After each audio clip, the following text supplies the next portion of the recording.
2013ರಿಂದ 2018ವರೆಗೆ ನಾನು ಕೂಡ ಸನ್ಮಾನ್ಯ ಸಿದ್ದರಾಮಯ್ಯನವರ ಜೊತೆಯಲ್ಲಿ ಶಾಸಕನಾಗಿ ಅವರು ಮುಖ್ಯಮಂತ್ರಿ ಆಗಿದ್ದಂಥ ಸಂದರ್ಭದಲ್ಲಿ ಕೆಲಸ ಮಾಡಿದಂಥವನು. ಮತ್ತೆ ಕಾಂಗ್ರೆಸ್ ಮತ್ತೆ ಜೆಡಿಎಸ್ ನನ್ನ ನಾಯಕರಾದಂಥ ಕುಮಾರಣ್ಣರವರ ನೇತೃತ್ವದಲ್ಲಿ ಸರ್ಕಾರ ಆದಂಥ ಸಂದರ್ಭದಲ್ಲಿ ಆಗಲೂ ಕೂಡ 11 ತಿಂಗಳು ಅವರ ಮಾರ್ಗದರ್ಶನದಲ್ಲಿ ಕೆಲಸವನ್ನು ಮಾಡಿದಂಥವ್ರು. ಆದರೆ ಇಂಥ ಒಂದು ವ್ಯವಸ್ಥೆ ನಾವು ಯಾವತ್ತೂ ಕೂಡ ನೋಡಿರಲಿಲ್ಲ.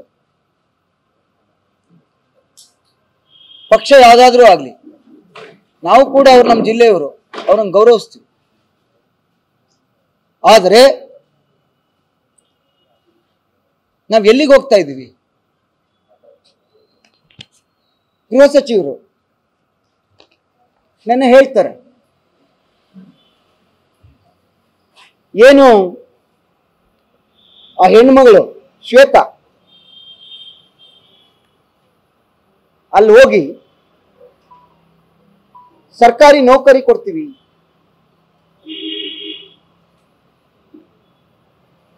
ಅದು ಆಕ್ಟ್ ಇವತ್ತಿಂದನ ಕೂಡ ಕೊಟ್ಕೊಂಡ್ ಬಂದಿರ್ತಕ್ಕಂಥದ್ದು. ನೌಕರ ತೀರೋದ್ರೆ ಅವ್ರ ಕುಟುಂಬಕ್ಕೆ ಕೊಡುವಂಥದ್ದು. ಆದರೆ ವರ್ಗಾವಣೆಯಾದ 7 ತಿಂಗಳಿಗೆ ಒಬ್ರು ಶಾಸಕರು, ಅವರ ಪುತ್ರ, ಅವ್ರ ಕುಟುಂಬದವರು ಒತ್ತಡಕ್ಕೆ ಡೆತ್ ನೋಟ್ ಬರೆದು ಅಥವಾ ಅವ್ರ ಶ್ರೀಮತಿಗೆ ವಿಚಾರ ತಿಳಿಸಿ ಸಾವನ್ನಪ್ತಾರೆ ಅಂದ್ರೆ ನಿಮ್ಮ ಆಡಳಿತದ ವ್ಯವಸ್ಥೆ ಎಲ್ಲಿದೆ?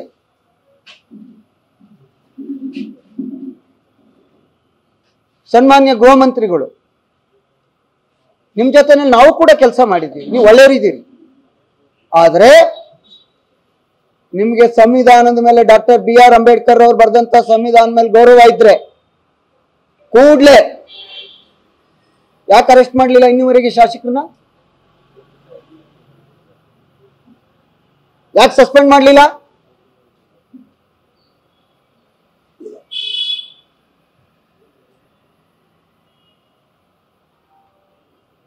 DG ಅವರೇ ಏನ್ ಮಾಡ್ತಾ ಇದ್ದೀರಿ? ನಿಮ್ಮ ಪೊಲೀಸ್ನವ್ರಿಗೆ ಬೆಳಗ್ಗೆಯಿಂದ ಸಂಜೆ ತನಕ 24 ಗಂಟೆ ಕೆಲಸ ಮಾಡುವಂತ ನಿಮ್ಮ ನೌಕರರಿಗೆ ನೀವು ರಕ್ಷಣೆ ಕೊಡದೇ ಇದ್ರೆ ನೀವು ಸಾರ್ವಜನಿಕರಿಗೆ ಏನ್ ರಕ್ಷಣೆ ಕೊಡ್ತೀರಿ?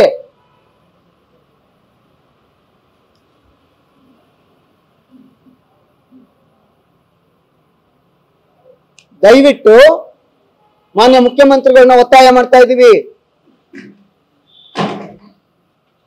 ಕೂಡಲೇ ಆ ಶಾಸಕರನ್ನ ಅಮಾನತು ಮಾಡಿ, ಅರೆಸ್ಟ್ ಮಾಡಿಸಿ, ಆರೋಪ ಸಾಬೀತಾದ್ಮೇಲೆ ಅವ್ರನ್ನ ಉಚ್ಚಾಟನೆ ಮಾಡಿ ಶಾಸಕ ಸ್ಥಾನಕ್ಕೆ ರಾಜೀನಾಮೆ ಕೊಡಿಸಿ. ಎಲ್ಲಿಗೆ ಹೋಗ್ತಾ ಇದೀವಿ ನಾವು? 2 ವರ್ಷ ಒಬ್ಬ ಪೊಲೀಸ್ ಅಧಿಕಾರಿಗೆ ಅಂತೇಳಿ ತೀರ್ಮಾನ ಆಯ್ತಲ್ಲ, ಯಾಕೆ ಇಂಪ್ಲಿಮೆಂಟ್ ಆಗ್ಲಿಲ್ಲ? ಗೃಹ ಸಚಿವರು ಪ್ರಾಮಾಣಿಕರಾಗಿದ್ದೇ ಸಾಲದು,